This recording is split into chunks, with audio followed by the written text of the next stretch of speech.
Boa noite. Bom dia, boa tarde. Boa noite, não.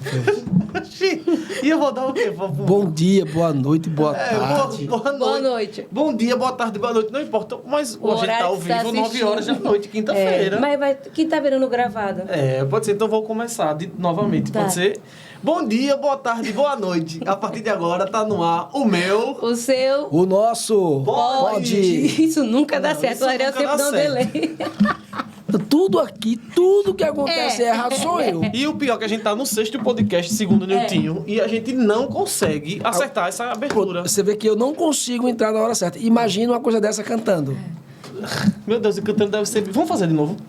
O meu, seu? Sim. Então vai lá. Por favor, acho que o público que tá assistindo a gente merece esse... Vamos. Quando for o nosso, amigão, aí tu bota essa câmera aqui Aberta, direto pra gente fazer todo mundo, pode ser? Vamos. Então, a partir de agora, tá no ar o meu... O seu... O nosso... Errou, cara. É porque o cara não abriu ali Não, no mas Ariel, na eu que câmera. disse, Porque não. era pra abrir Foi eu nessa e depois a do meio. Mas quando foi no amigão, Mas foi ainda bem que o telespectador, ele viu que a falha não é minha. Vamos pro próximo... Tá bom.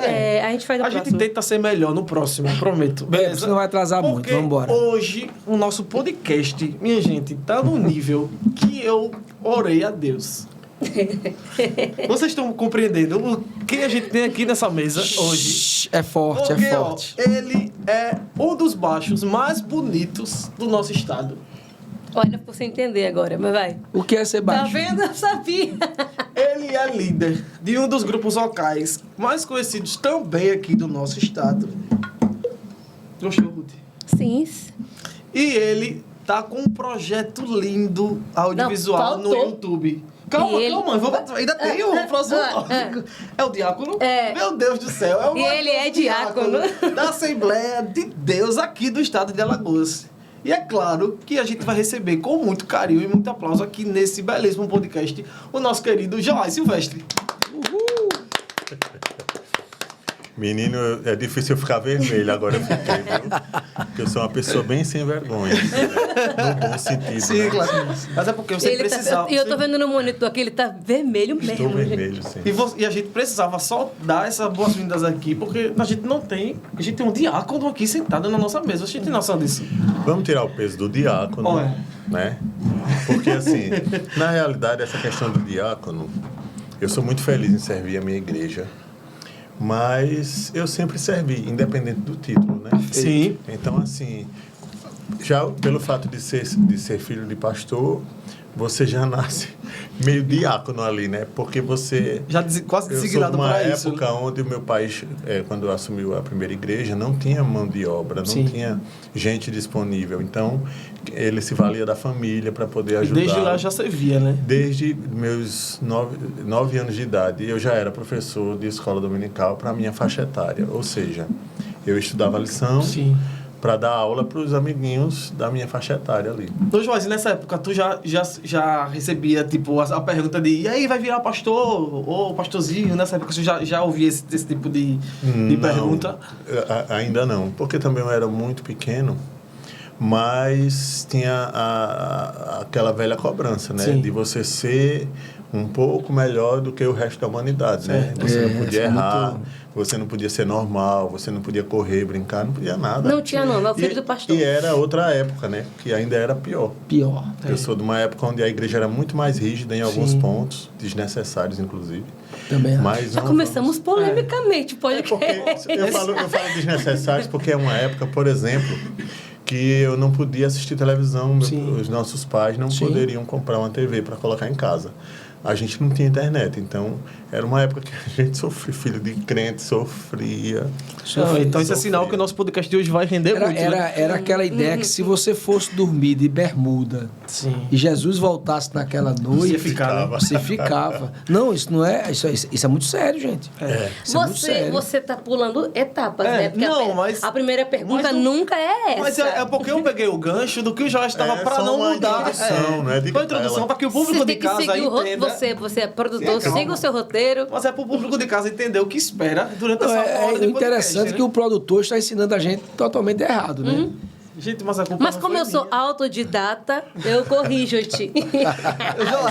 A gente tem... Agora eu quero, antes de mais nada, eu queria que você falasse pra gente, apresentasse pra gente e para o público quem é Joás Silvestre. Vamos falar sobre ele?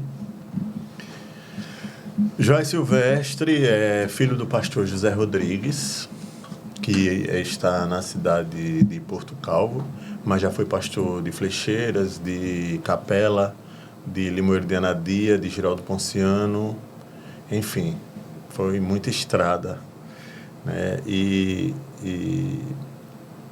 o Joás é o filho do pastor, e hoje é diácono.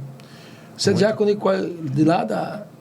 Foi o meu pai que Lá no em município, Porto Calvo, Porto Calvo.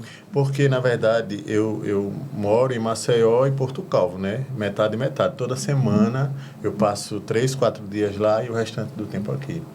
Então, eu me divido. E coopero lá com meu pai, né? Ajudo Perfeito, ele meu irmão. naquilo que eu posso e naquilo que as pessoas precisam, Sim. né? Você sempre se sentiu diácono? Eu sempre me senti um diácono pelo fato de servir, de sempre que a igreja precisou, independente... Porque, para mim, o diácono não é só aquele que passa com a bandeja servindo a Santa Ceia. Perfeito. Ou tirando a oferta. Sim. Ou seja, quando o coral lá precisa, chama o Joás, a gente precisou... Eles estavam... Um exemplo, o maestro saiu, aí eles falaram comigo para eu buscar um maestro para eles, que inclusive o maestro de lá é o daqui do Farol, né? Que agora me fugiu o nome, mas enfim. E assim, é o tipo de serviço que eu gosto. Aí quando a mocidade precisa, ou quando alguma congregação precisa de um pregador, aí eu ligo pro Davidson, ligo pro Everaldo Júnior, sabe, os meus amigos assim, vou ligando e eles vão me indicando. É o tipo de prestação de serviço que eu acho que é muito importante. Ô, Joás, eu nunca perguntei a você isso, porque assim, gente, pra quem não sabe, Joás, a gente sempre traz convidados que são amigos, né? Mas o Joás é amigo pessoal, mas assim, a gente convive muito com o Joás. A casa do Joás é a nossa segunda casa. Mas eu nunca te perguntei, você é natural de que cidade? Eu sou pernambucano, da cidade de Bom Conselho. Mas eu me considero alagoano porque quando eu estava com 1 ano de idade, os meus pais mudaram aqui para Alagoas. Então, assim, eu só nasci em Pernambuco. Entendi. Ô, Joás, agora, desculpa, Ariel, você ia fazer uma pergunta? Não, pode fazer. Você falou, ainda se apresentando como Joás Silvestre, você falou por ser filho de pastor e principalmente pastor de campo, né? Teve essa mudança de várias cidades, né? Flecheiras, Giraldo Ponciano, que seu pai já foi pastor, né? Agora em Porto Calvo. Me conta um pouquinho dessa sua infância de mudança de cidade, essa leu adaptação. a minha mente. Como é que foi? Eu ia perguntar para ele, questão de escola, de amizade, assim, na adolescência, se mudar, como que é? Como é que era essa adaptação?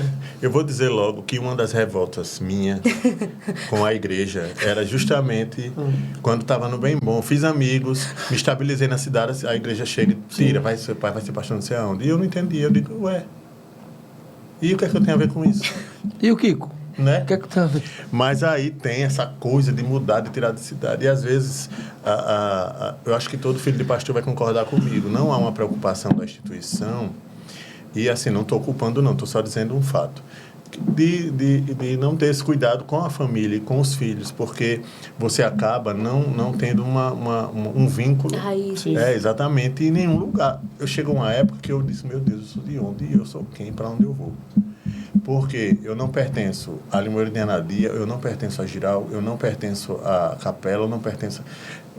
Isso era uma loucura na cabeça de um adolescente. Dá um nó, exatamente. Isso dificultava até, eu imagino, uma questão de escola, trabalho, até o próprio sustento, né? E outra coisa, você tinha que sair, aí você sair de uma cidade, vai para outra, aí você tem que recomeçar do zero, a fazer amizades, sabe, a se colocar ali, é uma coisa bem... E aproveitando essa sua fala, esse é um dos motivos também que eu não congrego com meu pai. Eu sou filho de pastor e meu pai, mesmo da capital, tem esse problema, né, de mudar 2 em 2 anos, um ano passa um ano e pouco aqui, 2 anos, 3 anos, e essa adaptação de a gente, quando tá adaptado a um conjunto, a uma galera, a uma igreja, sei lá, a gente se vê tendo que se readaptar novamente a uma outra igreja, a um outro público, ter que como eu chamo de reconquista novamente. E é um desafio, né? Eu sempre achei todo interessante, mundo. pastor Rubens, que dá essa liberdade para os filhos dele escolher. Porque assim, o chamado do pai nem sempre é chamado dos filhos, né? A chamada é para o pai. No caso de quem mora na capital é fácil, né? Interior Mas é mais pra quem tá no difícil, interior, verdade. Mas a gente tem que levar em consideração que, né, as coisas mudaram muito. Lembro-me que o pastor Neco, o saudoso pastor Neco, ele sempre falava que acho que ele falava assim, 99% de ignorância em algumas questões, lógico, e 1% de santidade. Então, os costumes, né, a postura, a ideia que as pessoas, que os pastores, os nossos líderes tinham antigamente, e a gente tem que ouvir uma pregação sobre isso, a gente tem que considerar isso, porque eles não tinham acesso tão facilmente às informações. Era a limitação apenas da leitura da Bíblia, e ali eles firmavam todas as ideias de educação, de postura, enfim. E aí a pergunta é, isso começou a dar um nó na sua cabeça a partir de quantos anos? Essa coisa da mudança, a falta da identificação, né? Quem eu sou, já foi uma amizade. problemática, porque o meu pai assumiu a igreja, eu tinha 9 anos de idade. Ou seja, a gente morava em Arapiraca, ele era cooperador ali e tal, e eu em Arapiraca, que foi a cidade onde eu cresci, até os meus 9 anos. Com 9 anos de idade, aí a gente mudou para Limoeiro de Anadia. Certo. Chega lá, Um choque. aí eu tenho que recomeçar. Amizades, escola, Uma cidade igreja. bem menor tudo, também. Bem menor. Uma cidade bem menor. Eu vinha de Arapiraca, que era uma igreja onde tinha muitas crianças. Sim. Quando eu cheguei, não tinha Não tinha nenhuma ninguém. criança. Não Eu sei tinha, o que- eu sei só o que é tinha- isso. Na verdade, a primeira igreja do meu pai tinham 2 idosas Sim. aposentadas na cidade. O resto era tudo de sítio, fazenda e tal. E só se juntavam no domingo, porque esse povo vinha para a escola bíblica.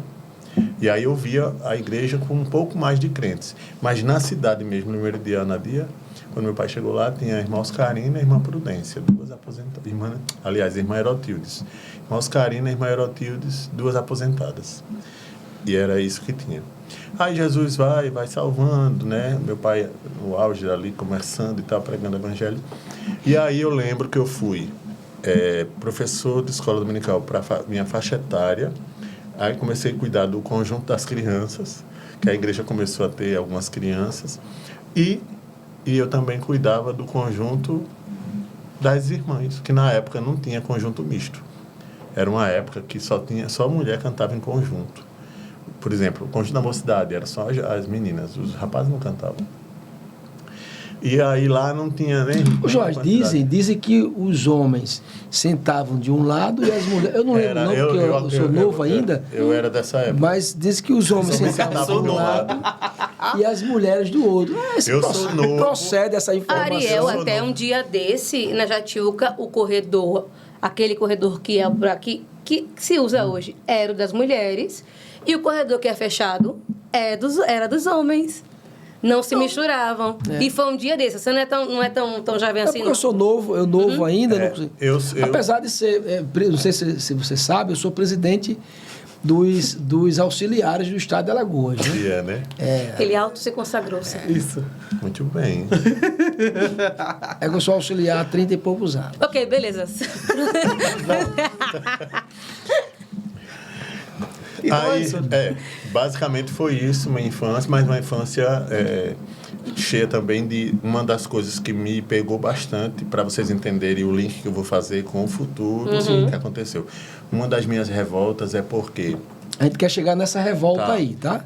pronto, jogaram a gente na mão de Deus, assim, ó, segura na mão de Deus e vai, e não interessa. A gente passou necessidade, eu vinha de uma infância onde meu pai tinha tudo, a gente não faltava nada, a gente chega numa cidade onde não tem crentes, a igreja não dava um suporte financeiro. Como dá hoje, né? Tinha que se virar como o que tinha que ser. Ou seja, aí eu lembro de várias vezes de eu ir, por exemplo, para a escola e não na hora do... Porque naquela época a merenda era só até 4ª série. A partir de 5ª série, não tinha essa coisa do governo, não dava. A merenda, nessa época, era só até 4ª série. A partir da 5ª série, nem era responsabilidade do governo, eram escolas particulares, ou era do Estado, sei lá, enfim. Mas não tinha merenda. E aí, eu não tinha dinheiro para lanchar. Aí, o que era que eu fazia? Eu fingia que ia estudar alguma coisa na sala, para não ter que sair, para os meus coleguinhas ficar perguntando, vai lanchar não? Ou eu ficar vendo eles lanchando e eu não tinha nada para comer. Eu sou de uma época. Cara. E assim, e eu ficava olhando, eu digo, e a direção da igreja nem vem aqui para saber se a gente está doente, sabe? Se a gente está... Você tinha quantos anos e passava isso pela sua cabeça? Quantos anos você Isso aí já com uns 11, 12 anos. Você chegou a pensar nisso? A direção da igreja não... Porque eu pensava, e aí? Como é? Mas assim, eram pensamentos que vinham em alguns momentos, mas você sabe como é criança, né? Mas é preocupante. Aí, quando se junta com os outros, aí diverte, esquece e muda e tal, enfim. Mas aquilo vai ficando guardado ali. Eu fui um menino que leu bastante. Para você ter ideia, graças a Deus, também não vou reclamar, porque isso me deu uma consistência, me deu uma boa bagagem. Em Limoeiro de Anadia, eu fui condecorado como... o estudante que leu a biblioteca inteira. Coisa boa. Inteira. Só sobrou atlas e dicionário, porque não dava para ler. Não tem. Mas todos os livros da biblioteca, porque eu pegava 2, 3 livros por semana. Então, foram 6 anos lendo. Toda semana ia na biblioteca, pegava 3 livros. Até o dia que eu fui condecorado como o menino, o estudante que mais leu, né? Que praticamente leu a biblioteca inteira da cidade. Eu lembro até hoje, Dona Maria, que tomava conta. A professora Maria. E assim, era o que me valia. Que também me deu... quando você lê, eu bato muito nessa tecla. Hoje em dia as pessoas estão... A gente, né? Está muito mais aficionada à internet e tal, achar as coisas muito prontas. E eu sou de uma época onde você lia e o seu pensamento começava a viajar, né? Nas histórias, ou seja, você idealizava, você usava a tua mente. Você se envolvia sempre com a política cultural nessas cidades que você... Sempre.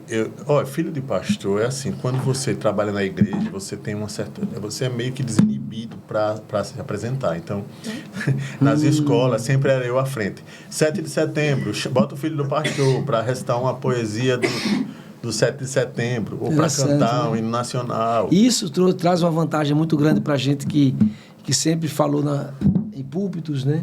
Em públicos e em púlpitos. E aí, a partir daí, de certa forma, isso vai mexendo. Sim. Aí, musicalmente, você também vai meio que buscando assim, um caminho. E é sobre isso que eu queria falar. E é isso, né? No link que ele vai chegar, né, na fase adulta. Eu estou preocupado com o tempo, né? Vamos. Para a gente ouvir, que eu estou ansioso para tem que aumentar a hora do programa. Eu vi uma frase certa vez, e eu acho que é onde você vai chegar, é que os filhos de pastores, eles são os mais revoltados que existem, né? A grande maioria tem grandes revoltas, e a grande maioria, às vezes, até... por conta das revoltas, se afasta de Jesus, porque não consegue separar o que é religiosidade e o que é evangelho. Vê só, eu vou contar um fato agora, já para cair direto no link, para a gente ganhar tempo. Papai já estava em Capela, eu já tinha ido para São Paulo, já estava numa fase assim mais, né, cabeça, já tinha meus 18, 19 anos e tal. Estava morando em São Paulo? Aí eu passei um tempo em São Paulo, aí voltei para Capela. Quando cheguei em Capela, e lá em São Paulo, a igreja já era um pouquinho mais a mente aberta. Cheguei lá, não tinha essa coisa de bairrismo. Lá as igrejas se frequentam. Você chega num culto da Assembleia de Deus, está lá cheio de crente da Presbiteriana, da Batista, da Congregação Cristã, da Deus é Amor, de não sei o quê. Lá os crentes são mais unidos, vamos dizer assim, as denominações. Pelo menos nessa época que eu estava lá. E aí, quando eu voltei com uma cabeça mais aberta, um leque maior de estilo musical, querendo revolucionar um pouco na igreja, na música, mas até que um dia... e o meu pai sempre dando oportunidade, né, para a gente crescer e ampliar. Meu pai sempre teve uma visão. Então, seu pai tinha essa visão, ele ouvia, apoiava. Mesmo se ele não conhecesse, ele parava para ouvir, analisava e pesava de acordo com as escrituras, né, onde é que a gente está acertando aqui, então vamos aproveitar. Um dia, uma equipe de colégio me convidou para ajudar eles numa gincana. ia ter uma gincana numa escola lá de Capela. Os Capela. meninos da igreja, os jovens que já estavam fazendo ali uma amizade, eles precisavam de um palhaço. A outra equipe tinha convidado o palhaço do circo. E eles disseram, olha, como tu é meio metido engraçado, a gente... Foi difícil. Né? Agora, aquele povo que não sabe, disfarce que o fulano tá passando aí. A gente tentou disfarçar para que nada aconteceu, mas foi possível agora. Sim, até... tá, na gincana. Aí o que é que acontece? Eles disseram, por que você não ajuda a gente? A gente arruma uma peruca, uma roupa de palhaço, tu se veste, vai lá. Eu digo, eu vou. Minha gente, eu lembro como se fosse hoje a piada que eu contei, vestido de palhaço, para recebeu o tomate podre, não, né? Não. Mas a piada é aquela... Não sei se você já viu, que até hoje rola como meme nas redes sociais, às vezes. Teu cabelo tá... Tu usou shampoo de laranja? Porque o teu cabelo tá um bagaço. Foi isso que o palhaço disse com... Foi até meu irmão, que era meu ajudante na época. Sim. O Gessé. Resumindo, a equipe ganhou porque a nossa equipe ganhou porque o palhaço do circo só falou palavrão e o jurado tinha prefeito, esposa de prefeito, tinha gente de família, e aí a gente acabou ganhando porque a piada que eu contei foi essa, muito inocente. Meu amigo, os presbíteros da igreja me enxergaram como se fosse o Satanás, o anticristo, pediram minha cabeça. Que absurdo. Eu me vi depois numa reunião, porque o meu pai disse, eu não posso simplesmente, né, só porque você é meu filho, passar a mão. Não, vamos ver qual é a acusação. Me vi dentro da igreja, numa reunião, como se fosse um júri mesmo. Vixe, e eu sendo o réu ali pai sentado, do céu. os presbíteros querendo minha disciplina por causa disso. E o papai convocou os crentes que estavam na escola e que assistiram à minha apresentação, para eles poderem dizerem que eu não falei palavrão, que eu não falei nada que agredisse a fé ou que merecesse uma disciplina. Escapei fedendo por causa do testemunho dos irmãos que estavam lá. Porque se fosse por eles, eu estava disciplinado e sabe-se lá. E de preferência até hoje já... Eu nunca mais olhasse na cara deles. Depois disso, meu amigo, aí eu recebi um convite para ir trabalhar em Giraldo Ponciano, que meu pai tinha passado lá 6 anos, então o pessoal me conhecia lá. E me chamou para trabalhar lá como professor. Eu era professor na época. E eu tinha uma inclinação para trabalhar com história, mas eles precisavam de um professor de arte. E me chamaram e eu fui para lá. Mas aí, quando eu me vi longe dos meus pais, eu disse, agora eu não quero saber de igreja. Aí foi quando eu saí da igreja, justamente juntando aí as revoltas que eu falei, linkando lá atrás, né? Entendi. A revolta já desde de criança e adolescente. E aí me aproveitei também disso aí, que para mim foi o auge, você ser colocado sem merecer num júri dentro da igreja, as pessoas pedindo sua cabeça, eu achei aquilo ali o fim. Fui pro mundão. E aí, quando eu cheguei no mundão, aí, meu amigo...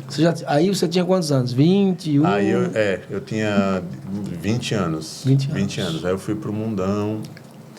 E aí comecei a frequentar à noite e comecei a cantar na noite.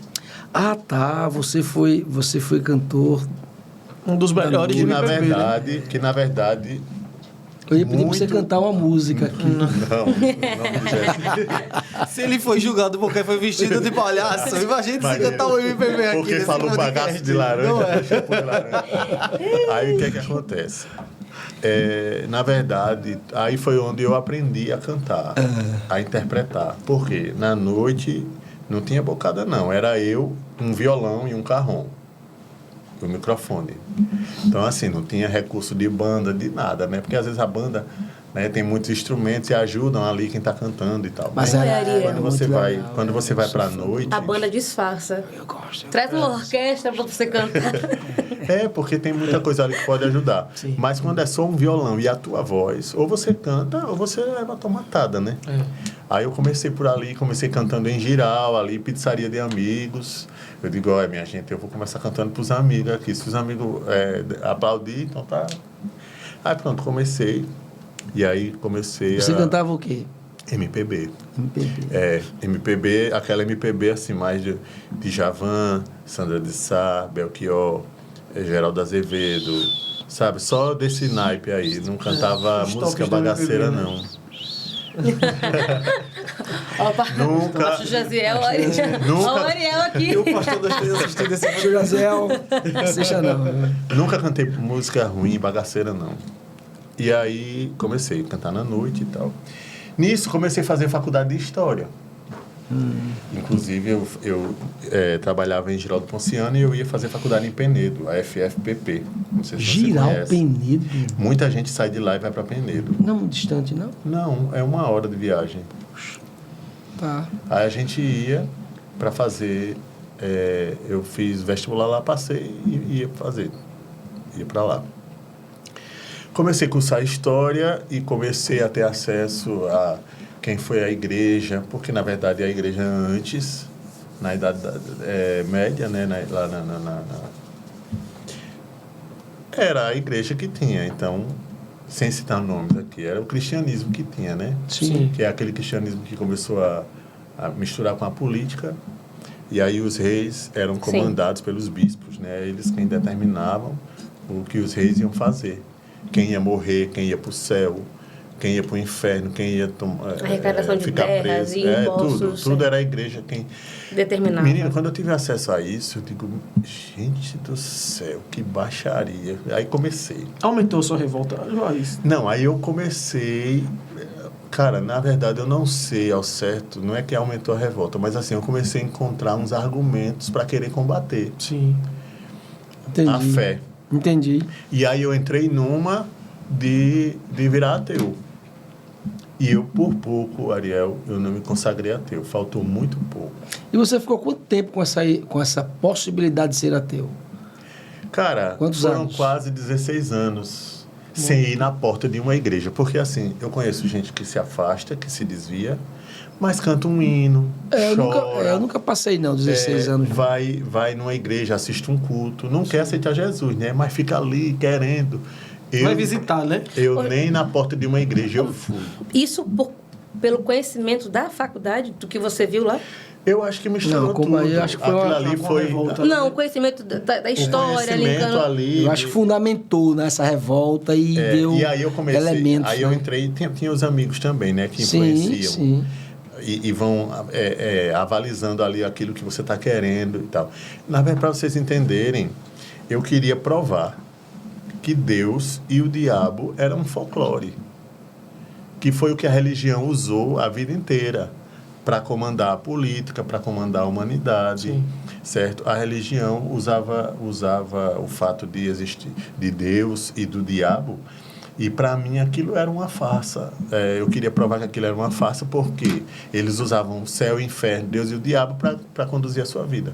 Ou seja, para você fazer o que o bispo queria, o pastor queria, sabe, o que a igreja queria, né?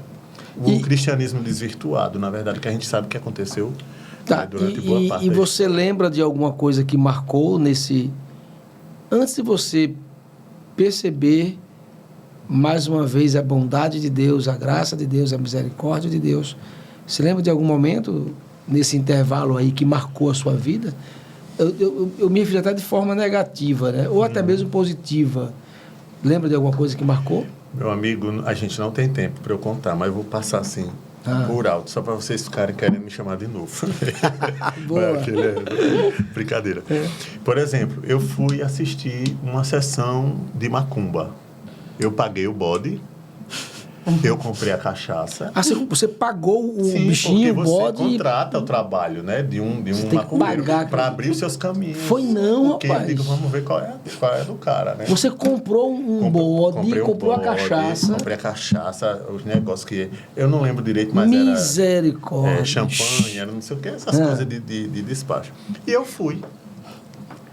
Meu amigo, tem uma cerimônia e tal, que ele corta a cabeça do bode e a parte do pescoço que é cortada e foi esfregada assim na minha cara. E eles invocando a prosperidade, não sei o que, abrir caminho, isso e aquilo e tal, aquela coisa toda. Eu passei por isso, sim. E eu nunca contei, assim, em lugares por onde eu passo, porque, primeiro, que é uma história longa, realmente serve como testemunho. Mas eu passei, para você ter uma ideia, um filho de pastor, criado no Evangelho, chegou nesse momento decadente. E, enfim, aí eu fui, eu participei de movimentos na Igreja Católica para poder cantar com o povo. O povo gostava muito lá, em geral, gostava muito de me ouvir cantar e tal. Aí eu ia, ajudava, aí eu fui... Eu queria provar que tudo não passava de uma coisa cultural, sabe? Porque eu não tinha realmente o meu encontro pessoal com Cristo. Então, até então, você nunca tinha tido um encontro pessoal com Jesus, mesmo como criança, como adolescente? É o que eu, assim, hoje, quando eu sento para analisar, e é o que eu entendo. Que você não tinha eu precisava realmente. Então, aquilo que realmente fala, filho de crente não é crentinho. Você tem que ter a sua experiência pessoal. E o que me incomoda é porque, por exemplo, hoje a gente tem muita gente nas igrejas levantando a mão, chorando, não sei o quê. E dentro da cabeça daquela pessoa, será que Jesus realmente é? Sabe? Será que para aquele jovem, aquela irmã, aquele irmão, será que ele está ali porque está acostumado a ir, não tem outro lugar para ir? Ou porque realmente ele está servindo a Cristo de corpo, alma e coração? Sabe? Se realmente é algo que ele acredita. Aí, veja só. Nesse meio termo, eu tinha uma banda.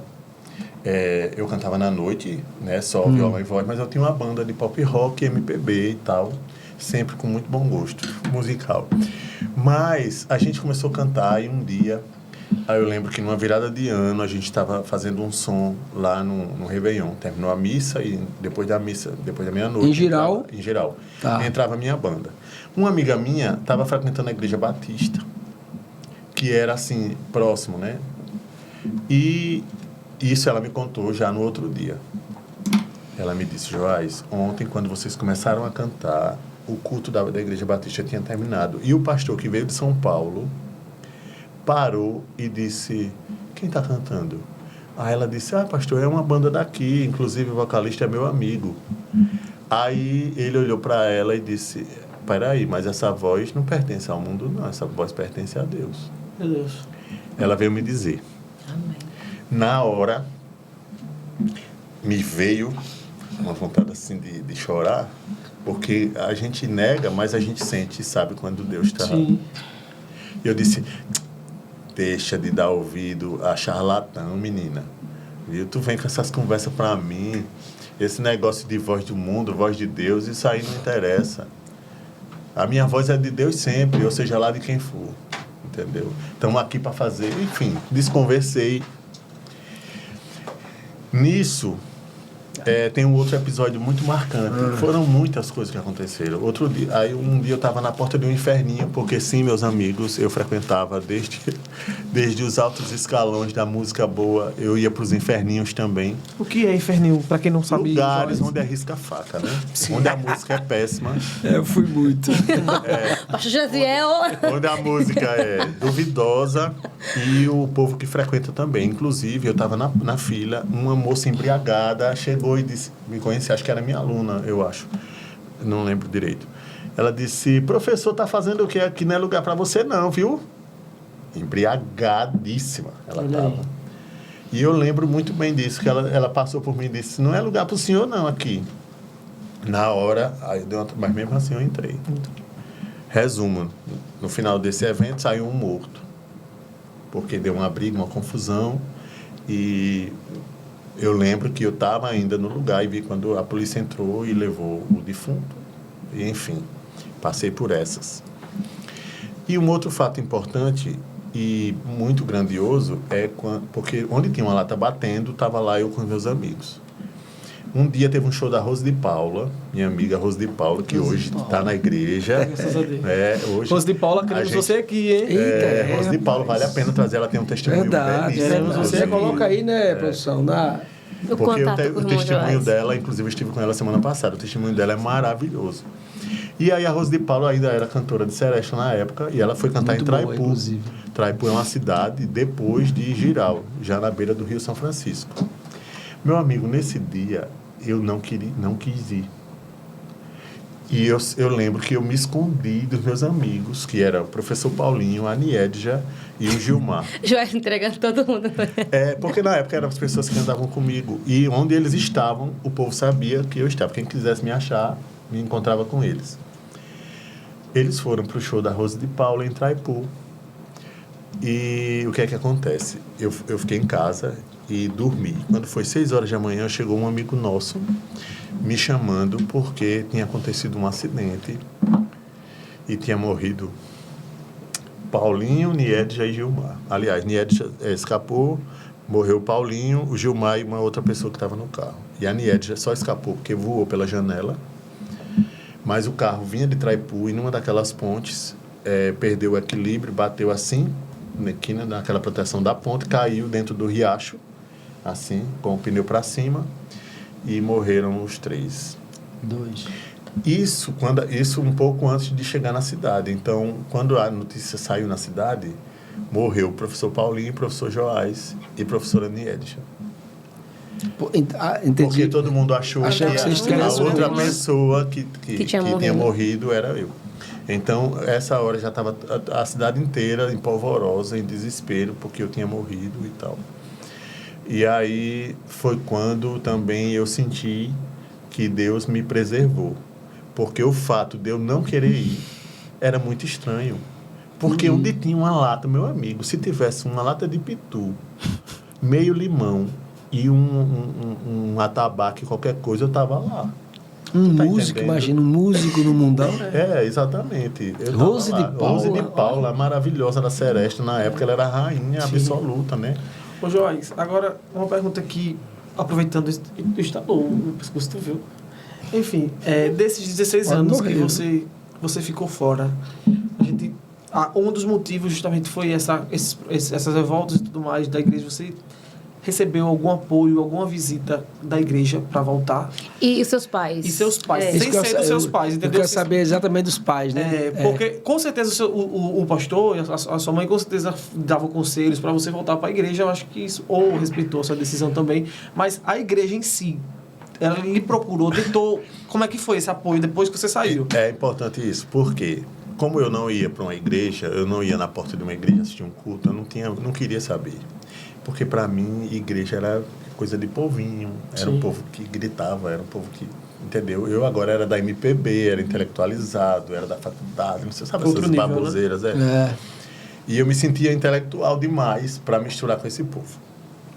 Mas quando eu encontrava os que me conheciam, que vinham falar comigo, eu dizia, olha, primeiro, eu nasci praticamente em cima de uma Bíblia. O evangelho que tu conhece, eu conheço de trás para frente. Porque, inclusive, eu li na minha adolescência, eu li a Bíblia 2 vezes.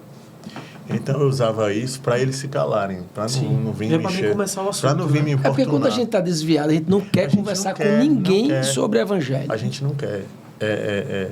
E aí, eu era até grosseiro, sabe? Hoje eu olho e digo, meu Deus, eu era muito grosseiro com os bichinhos que vinham pregar para mim. Sim. E uma coisa que eles diziam era o seguinte, cuidado, quem não vem pelo amor, vem pela dor. Aí é onde eu discordava.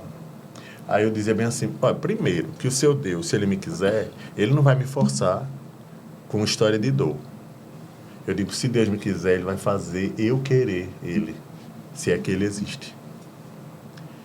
Porque se for para eu voltar pela dor, não sou eu. Tu concorda comigo? Eu concordo. A pessoa está me Coagindo a voltar, sabe? É como se concordo. você está num relacionamento e a outra pessoa te machuca para você poder voltar para Vai me amar de todo jeito, vai me amar de né? qualquer jeito. E eu disse, e Deus não é assim. Aquela história que você me ama, eu lhe mato. Né? E Deus, ele não é assim, não. Ele deu o livre-arbítrio e as pessoas escolhem. Perfeito, concordo.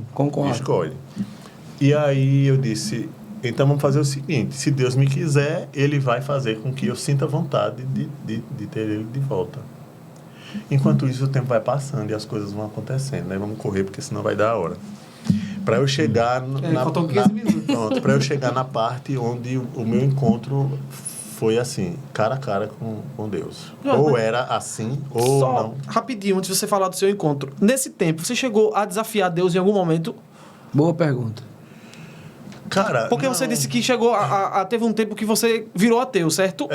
Quase virei ateu, Quase. né? Mas Ali. chegou. Se você existe, chegou um alguma tempo coisa assim. de você ter uma conversa com Deus, desafiando ele de alguma forma. Não, Sempre. o único desafio foi esse. Eu acho que quase sempre. Se você me quiser, Exato. faça eu sentir vontade. Entendi. Porque eu dizia, vai nada, minha vontade era mesa de bar, minha igreja era mesa de bar. Eu brincava, eu tirava onda, eu dizia...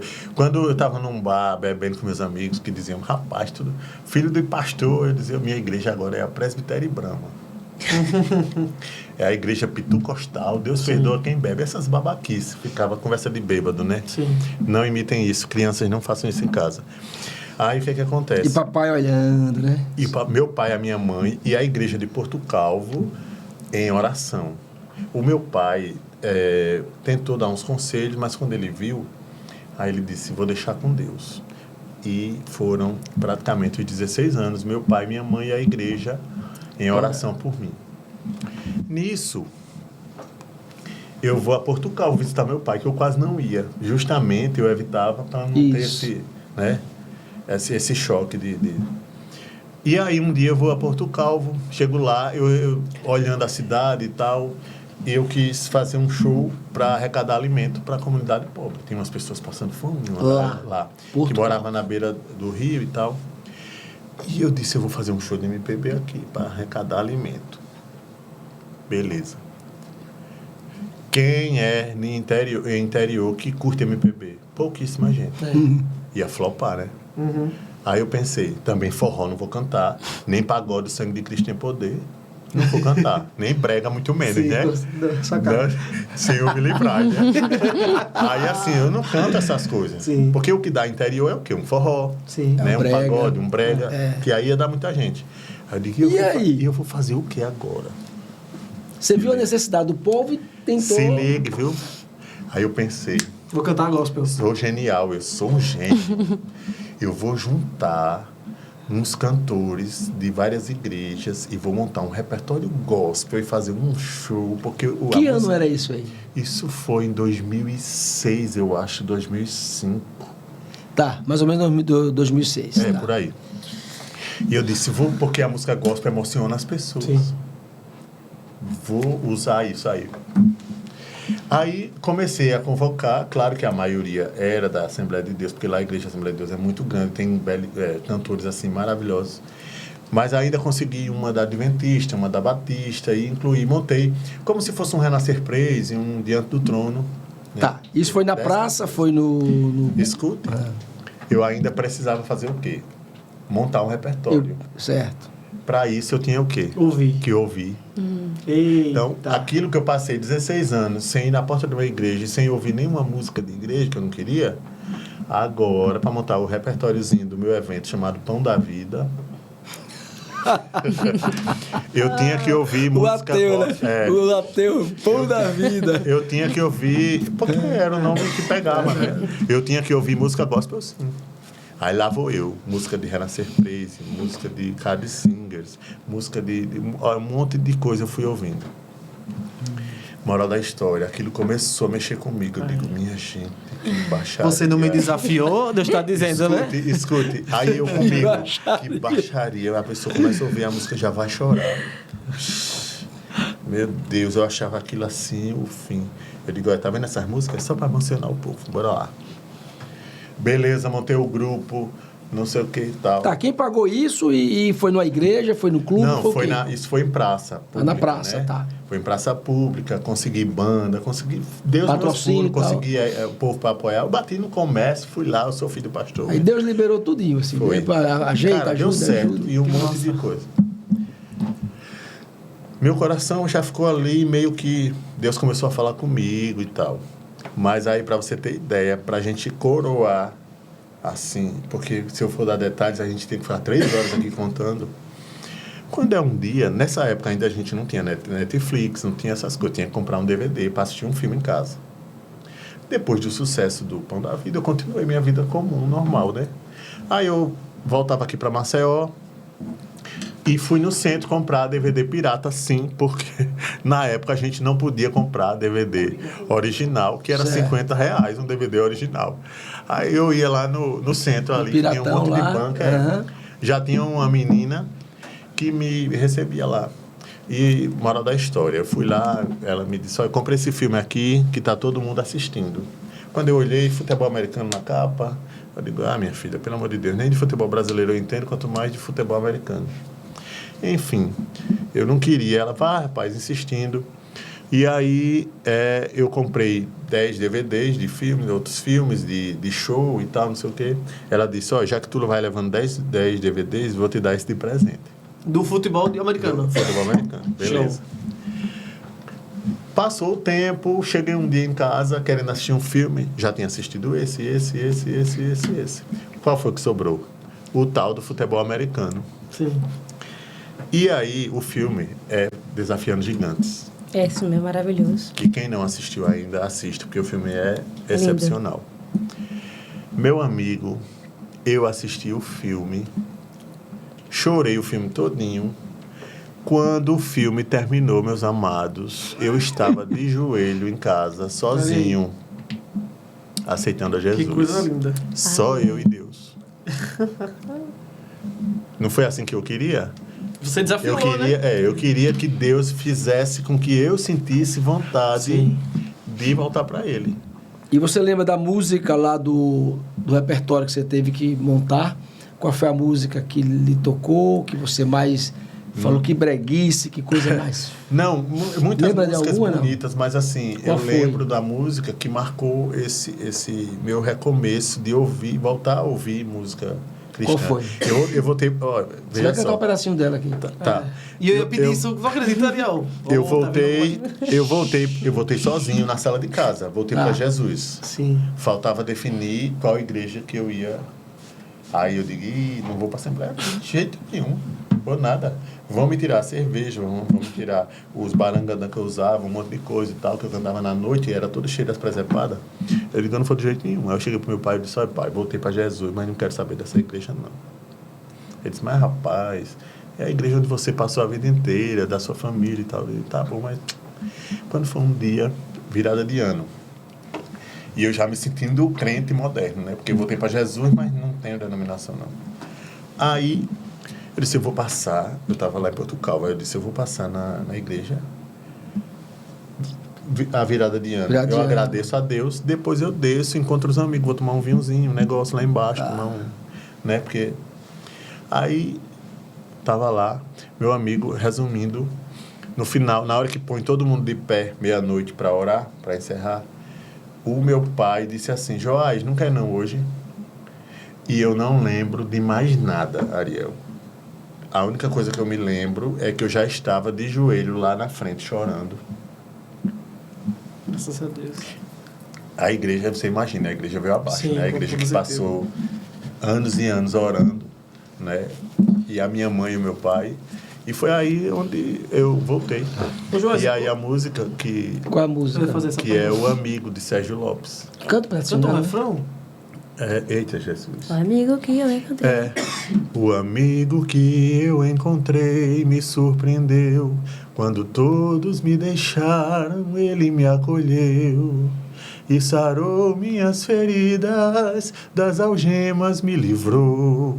Lhe falei do meu dilema e ele me escutou. Lhe contei o meu passado e me perdoou. Isso teve um alto preço que ele já pagou.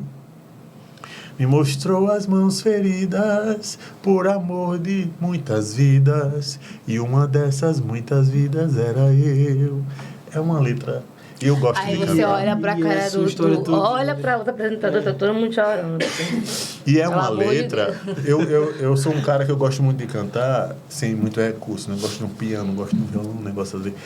E cantar a letra, ela precisa chegar para outra pessoa, sabe? Eu gosto disso. Porque essa letra, ela traduz muito do que Cristo representava para mim naquele momento, né? Foi o amigo que eu descobri que eu tinha. Por quê? Meu amigo, porque mesmo eu indo lá para a lama, sem querer olhar na cara dele, ele nunca soltou a minha mão. Sabe o que eu falo sempre, Joás? Eu falo assim que Deus, ele entra com a gente em lugares que ele parece que entra até com os olhos fechados.